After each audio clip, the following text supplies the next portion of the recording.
going on, guys? This is Joe coming back to you again for episode 7 of Driving to the Draft. It's only taken me 7 episodes, but today we're actually going to be talking about drafting. But first, as always, let's give a channel update. The main thing to talk about, obviously, we've got Oath of the Gatewatch openings on the channel. We've got more Driving to the Draft videos. You guys should definitely check those out. But what I'm more excited about to tell you guys about is that this past Friday, depending on when you're watching this, but this past Friday, we had our new episode 12 of Team Titty Sprinkles in the Fate of Delmark go up. I'm really excited about this episode because through the hard work of Tiara and Amy, we have a new format for the art that's being done in our show. You saw a little bit of it sprinkled in here and there throughout the game, or throughout the episodes, but this episode is entirely new in terms of all of the long-term characters, the main characters that we all play, and the ones that you see a little bit more often, like Buddy Cop Adam, have been redone, and I should say Olivia. Adam was done earlier, but Olivia and the main characters have been redone, computer animated as opposed to by hand. I thought it was awesome by hand as well, but I know some people were saying that they didn't quite like the look of it as much, and so we changed it up. We tried with computer animation. I think it went really well. I think Tiara and Amy have done a fantastic job, and I hope you guys think the same. If you watch that video and you like that animation, leave some love for the ladies in the comments on Facebook, on Twitter. Those links are in the description of every video we put up, so definitely check that out as well. But you get to see the contrast and the evolution of how we're going to be doing these videos and how we've been putting them out. So I just wanted to briefly talk about that at the beginning. Now I want to get into talking about drafting. As I've always said with myself with Magic videos, I'm a collector. I'm a collector first. I always have been. And when I play for fun. I'm definitely more of a tabletop gamer. But when it comes to competitive Magic, the one thing that I do relatively frequently, as you can tell by the degree of the frequency of these videos coming out, is I do draft frequently. After Oath of the Gatewatch came out, we stagger these videos, so you guys don't know when I'm filming this, but I can tell you that this is going to be my first official Oath of the Gatewatch draft. Clearly, I've played Oath of the Gatewatch Limited because I played Sealed in the pre-release event. So it wasn't a true Sealed event, but I don't know about you guys, but at least from where I live, it's very difficult to find a Sealed event that is not a pre-release kit-based event. So this is going to be my first Oath of the Gatewatch Limited. What I'm going to do for this video is, in the middle, after I'm done talking to you about my hopes and my draft strategies, I'm going to jump cut and go to talking about after the draft and how I did. So very briefly, I want to say, I'm not, based on the discussion I just had, I don't consider myself to be an expert at Limited. I don't consider myself to be an expert at Draft by any means, not even close. In fact, what I think I'm going to do with this video is do it more as an introduction to Draft. If you guys check out, a lot of the pros talk about drafting, but they go right into the meat and potatoes of it, and they talk about the power level of the cards, and they talk about the archetypes and things like that. And if you don't understand what I'm saying, that's my point, right? The pros are going to talk about it from a pro level because they're trying to help players like me get better at drafting, and they're going to talk about higher level strategy and higher level ways of thinking. But what about somebody who's going to a draft for a first time? What are they supposed to do? And I have a little bit more of a unique perspective because I have not been drafting that long. My first big foray into drafting was Theros Block, which was not that long ago. I've been playing since Urza Saga, as you guys know if you've watched the other videos in this series, but Theros was really my first full-on draft experience, and I had no idea what the hell I was doing. If you know how to draft, then you'll think this is pretty funny, but I would open my first pack, and whatever that rare was, if it looked good, I would take it, and that was what I was playing. It didn't matter what color it was or colors, that was what I was playing. And so even if I was getting nothing at all from those colors, those were the colors I would pick, and that's what I would play. You know, and then eventually I'd branch out into a second color based on whatever other rare came my way, or whatever other good card I saw. And that's wrong. That's not how you're supposed to draft. If you get a sweet rare, those are called bomb rares in Limited or in Draft. And so you take those and you try to use them because they're good, and you want to be able to play those because it will be a blowout for your opponent. But there are times where you will open up your first pack and you'll take a card and it'll be insane, and you will never be able to use it because you will never see another card in that color that's worth playing besides that one card. And that's okay, because maybe you'll get to use it next time. But you've also taken that card away, one, because you were trying to use it, but also you're going to end up taking that away from someone else who is in those colors, and they would have had that much more of a powerful card. You don't want to do that every time you see a powerful card in a color that's not yours, because then you're just taking away from other people's drafts instead of actually building your own deck and strategy. But a lot of people, there's like a little acronym, I believe it's BREAD, bombs removal, etc. But my thing is, and I've heard a lot of people talk about this, is a classic line is the first rule of draft is draft again. And what that means is, what I'd like to call it is, if the acronym really is BREAD, I'd like to call it the BREAD. And so it's value, bombs, removal, etc. So what that means to me is you take the valuable card first.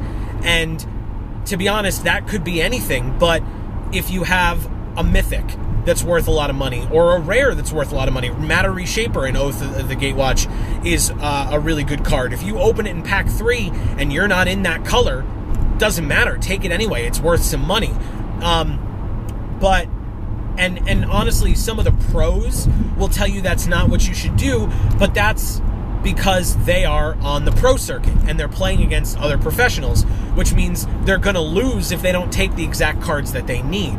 But if you're drafting your local game store, you paid $15-20, whatever it is, to draft, and you could win, I don't know, 3 packs, 5 packs, but you get a card that's worth $20, $15, take that card. You take it immediately, because you could trade that card in to draft again. You know, it doesn't matter. That's what you want, right? You want to be able to draft again. So, in my opinion, you take the value first. If it's a foil rare, foil mythic, definitely take that, even if it's not in your colors, if you know it's worth money. So, take a look on TCG Player or on Star City Games and find out what the top 10 most expensive cards in the set are. Know what they are, and know to be happy when you see them. Oath of the Gatewatch and Battle for Zendikar are a little bit different, because if you pull an expedition, you take it every time. It doesn't matter. Whether it's in your colors, whether it's not, it's an expedition, you take it. You don't ever pass that. So the expeditions are in there as well. That's a little bit different than normal draft formats, where you would just be worried about foil rares, foil mythics, and rares and mythics that are worth money.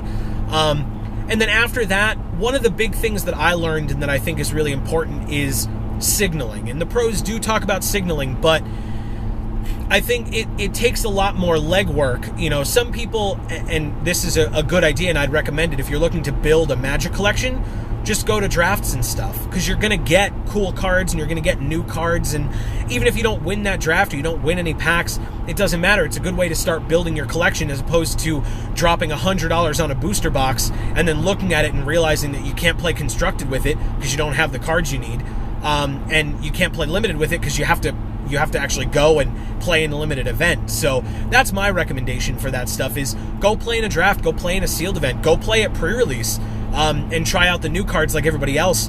And that would probably be where I would recommend that you start. But I think that when you go into a draft, yeah, you're looking for those bombs. And if you open up a bomb green card, let's say, and it's really, really good and you want nothing more than to play it, and then the next pack you see has an amazing green card in it, and then the next pack you see has an amazing green card in it, take them. You know, obviously don't immediately abandon it because you're like, well, I got this good card, but I'm never going to see any more. If you get it, great. That's fantastic, and that's what you want, so do that. But if you don't, that's okay too. Move on, either way. But signaling is really important, and it's something that I learned in Theros Limited. One of the best cards, one of the best commons in Theros, was the Nessian Asp. It was a 4/5 creature with reach for, I believe, 5 mana. I could be wrong. It's been a while. But it was a green card, and it was fantastic. And I played in this one draft where, again, I opened, I think, a black rare, and I loved it. And I was like, I'm playing black. And after that, I saw nothing worthwhile in black whatsoever. And I just kept taking black cards, and there was nothing good. I was taking garbage, but I wanted to play black. And after the fact, this guy looked at me and he said, "What are you doing? You just passed 3 Nessian Asps to your left, to the guy sitting next to you. What colors are you in?" And I showed him the colors that I was in, and he said, "Yeah, the 2 guys to your right are also in those colors. So even if there were 2 good black cards in a pack, the guy 2 seats to my right would take the first, and then the guy right next to me would take the second, and I would be left with nothing worthwhile." Which means that I was absolutely playing the wrong colors, but I didn't know what the hell I was doing. So I took it anyway. And his point was that I let Nessian Asps go right through my hands and on to the next person who just had an insane green deck, because I wasn't looking at the green cards. I literally went through the pack and I ignored everything else because my mind was focused on playing a black deck. And that's wrong. Now, unfortunately, what that means is if you really want to be good at draft, you have to know what's good in draft. And besides reading articles and watching videos and stuff like that, the best way that I've found to do it is just to play. And after a while, you're going to get to a point where you're going to be able to look at a card and you're going to say, that card has an insane effect. And that can be a common, an uncommon, a rare, or a mythic. It doesn't matter. There are good commons in Limited. There are insane commons in Limited. And if you look at a card, after a while, you're going to... Because when you start playing, you might not necessarily know, wow, this Nessian Asp looks like a great card. But when you play with it, and you put it down and you realize, wow, every time I play this card, my opponents do everything they can to kill it as soon as possible. And sometimes they have to spend 2 cards or 3 cards or 2 creatures to get rid of it, which means you're trading 1 of your cards for 2 of theirs. Pros will call that a 2-for-1. And that's really important. You want 2-for-1s because, as Marshall Sutcliffe would tell you, in Limited, you have what are called limited resources at your disposal. And so you want to be able to have the value of trading 1 of your cards for 2 or 3 or 4 of theirs. And the more you do that, the less cards they have to work with. And the more cards you still have to work with to damage them more. So that's kind of what you're aiming for, and that's kind of always what I aim for when I go to a draft. So I'm driving to this draft today, and I'm hoping that those things will happen. And as I mentioned, I'll cut very soon, and I'll let you know when that is. And the next time you see me will be after that draft. And I'll let you guys know if I open something good, if I read the signals of what colors are available to me based on what great cards are passing by my hands. And do they pass me by, or do I actually take them? I'll let you guys know. So in order to cut this video a little bit shorter, like I said, the next time you guys see me, it will be after the draft, and I'll let you know how it goes. But for now, let's jump cut. So we're back. It is after the draft. It's darker out, as you can tell. So for you, it's been moments. For me, it's been hours. And it's actually very interesting. Obviously, there was no way for me to know going into this draft exactly what I would see. You know, I knew what cards were in each set because I've opened most of them. But there was no way to know exactly what I would see or exactly what scenarios would come up, except for the fact that I've done drafts before, right? So I know kind of the typical things that do happen, but I can't say definitively what will happen either way, for or against. I can say briefly, I opened no mythics. I opened no foil rares, no foil mythics. So it was not an insane value draft. Although, in terms of value, because we did discuss it, I opened a pack which had an Oath of Nissa in it, which, as far as I know, is the most expensive oath, at least at the time, at this moment, and a foil full art island. Now, full art islands are the most expensive full art lands that you can get, but I wasn't sure offhand which was more valuable. You know, I told you guys, I look at the top 10 cards in the set, and I know Oath of Nissa is not one of those, but I know that it's the more valuable of the oaths. But at the same time, something told me, you know, it was a tough pick, and I waited for a while, and, you know, the guy next to me is like, come on, just pick something. So it was pack 2, and I wasn't in green, so it made that pick a lot easier for me, in that I didn't have to pick the Oath of Nissa because it, like, would work for my deck. So instead I picked the foil Full Art Island, and it turns out, checking afterwards, that was the more expensive card, so I did make the right choice. Sometimes you do that and you're wrong, but that's why I said you kind of have to have that idea in the back of your head of which is more expensive, and foil versus non-foil is really the toss-up. Is a foil rare worth more than a mythic? Not necessarily. It depends on the rare, but if you know that rare is in the top 10 and that mythic's in the top 10, it's kind of a toss-up sometimes. So this time it was a little bit of a toss-up for me, but I picked the foil Full Art Island.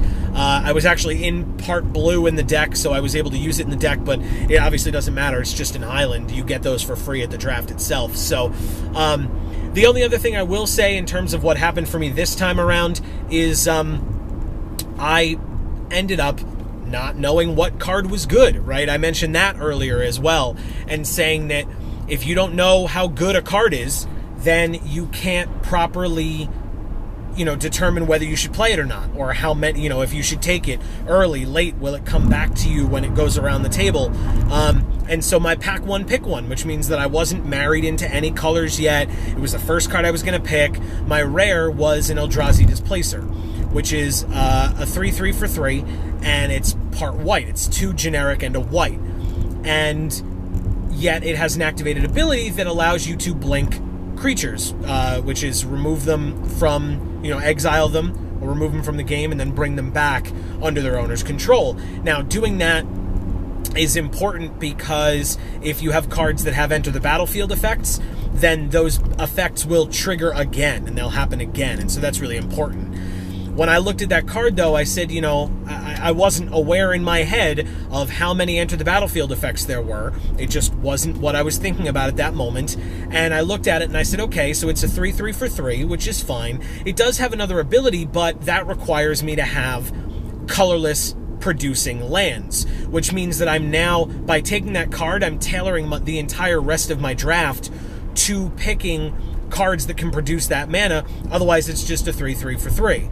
And of course, I wouldn't know if I would see more white. Turns out I would. I was white-blue in this draft, and yet with that card, I passed it. And I looked to the guy to my left because I know him. I've seen him before at these drafts and at the old shop that I used to work at. And I said to him, I was like, I don't know if that rare is good, and if it is, congrats. I've never played this format before. And a lot of people told me, they were like, what's the matter with you? Why didn't you take that card? And it was like, because I don't know what I'm doing yet. It was my opportunity to practice. So if I see that card again, I will be taking it. But in my mind, and something that's important for me, is to remain open, as they call it, which means that you need to be available to have a couple of different colors.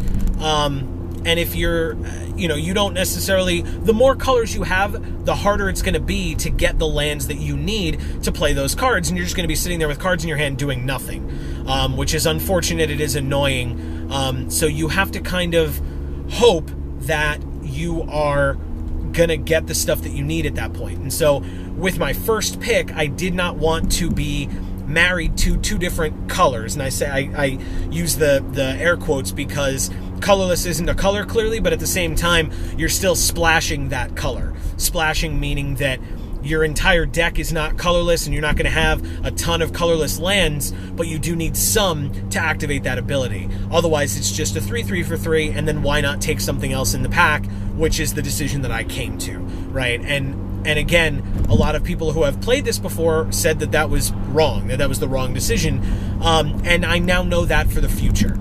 The other thing is, I can look at, I was able to see people using different strategies. Aggro, or an aggressive strategy, is one of my favorites in Limited, because a lot of people are going to be taking a lot of good cards, and they're going to be trying to do those cool things, and especially in Battle for Zendikar / Oath of the Gatewatch, you want cards that are, you're going to get cards, I should say, Eldrazi especially, that cost a lot of mana. So if you can play by turn 3, you've played a creature every turn, and you're attacking every turn, that's great for you. You're doing tons of damage, and your opponent might not have anything on the field yet to stop it, because they're playing big, higher costing Eldrazi that they haven't even had an opportunity to play yet.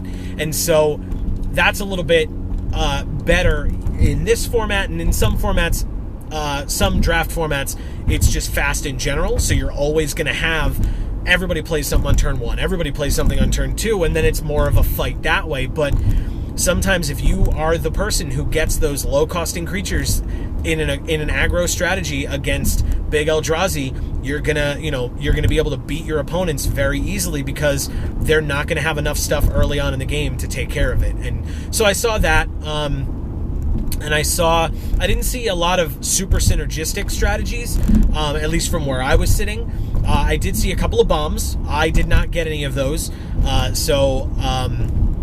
I ended up taking a Desolation Twin, which you guys might have remembered from Battle for Zendikar if you've seen our openings of those, or if you're familiar with Battle for Zendikar. And that card's great if you can get it out. You get 2 10/10s for 10, and it was not an issue of me not having enough mana, because I did, but I didn't see it at the times that I did have enough mana. So that was unfortunate. It does happen. It definitely was more of a pipe dream than anything else for me to be able to play that. So that happened, and as I mentioned, this was my first one. I don't regret it at all. I won 1 game, no matches, but 1 game.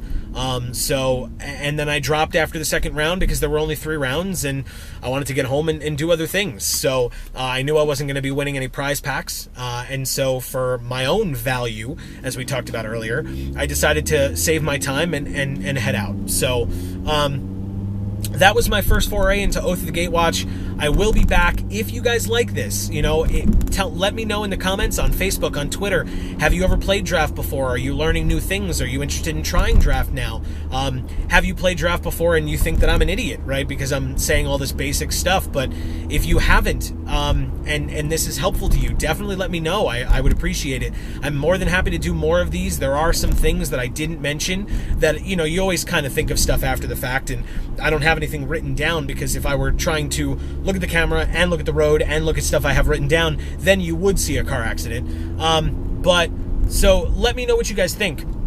Let me know how you think I might be able to improve, and if there's things that you want me to talk about draft, not about draft. If you want to hear from other people as well, let us know in the comments of this video, of any of the Driving to the Draft videos. Again, on Facebook, on Twitter, those links are in the description. Subscribe, find out when all of our videos are coming out. If you like this, you'll find out when more of these are coming out.